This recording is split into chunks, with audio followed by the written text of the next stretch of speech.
안녕하세요. 오늘은 카카오페이 리버스 펀드가 판매 중단됐다고 합니다. 그래서 이게 무슨 일이고 라는 주제로 말씀을 드려봅니다.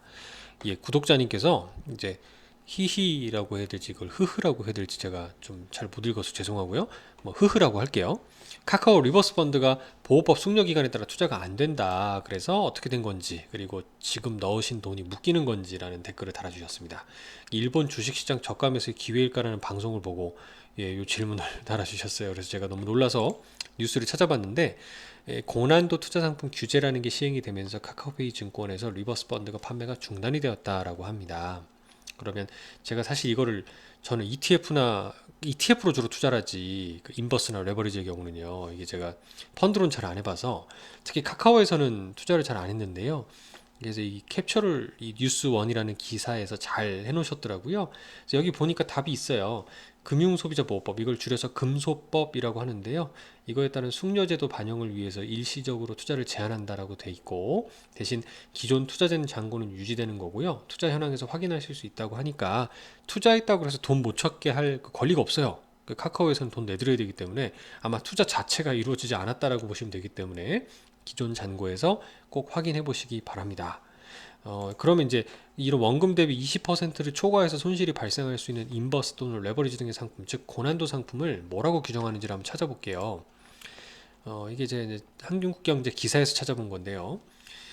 최대 손실 가능 금액이 원금의 20%를 초과하는 파생결합증권, 그리고 파생상품 운용자산의 손익구조를 투자자가 이해하기 어려운 펀드 등을 해당한다라는 거예요. 그 예전 뭐 독일이나 영국의 금리가 이렇게 움직이면서 이거에 따라서 손익구조가 확정되는 그 DLS나 DLF라는 펀드가 문제가 된 적이 있었잖아요. 그러니까 이게 결국은 투자자분들이 이해하기 어려운 펀드다라고 생각해서 이제 앞으로는 청약하시고 나서 잘 생각해 볼 시간을 이틀을 드리고요.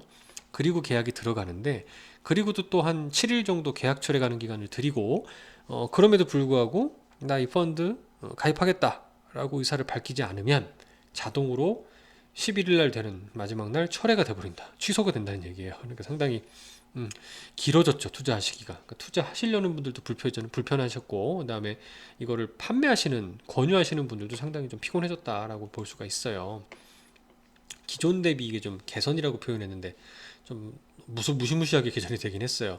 고난도 금융투자 상품의 경우 이 파생 상품, 파생결합 상품, 고난도 상품 방금 말씀드렸잖아요. 이게 고령자의 기준도 70세에서 65세까지 조정이 됐어요. 그러면 와, 65세면 상당히 한창 대신 지적 능력을 가진 분들이 많은데, 일단 고령자를 이렇게 낮춰놨다라는 게 일단 첫 번째가 있고요.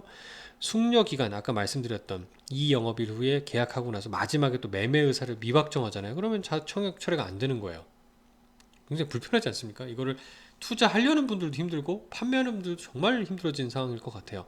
당연히 금융투자 서비스업, 이런 그 금융상품을 제조해서 판매하는 과정에서 수익을 얻는 그런 부가가치가 창출되는 과정들이 이제 없어지게 될 가능성이 높아 보입니다. 근데 더 안타까운 건 제가 지난 방송에도 적어드렸지만, 기울어진 운동장이다, 이런 구조, 파생이 들어간 ETF의 경우에는 주식처럼 거래되니까 이거는 권유 행위로 안 본다는 거예요. 그냥 고객이 주식처럼 자기 뜻대로 임의로 증권사 앱 등에서 알아서 사고 팔고 하기 때문에 ETF는 허용해줘요. 금융투자상품, 금소법 적용 대상이 아닙니다. 근데 펀드는 안 된다는 거예요. 그러니까 똑같은 인버스, 레버리지 펀드인데 펀드는 안 되고요.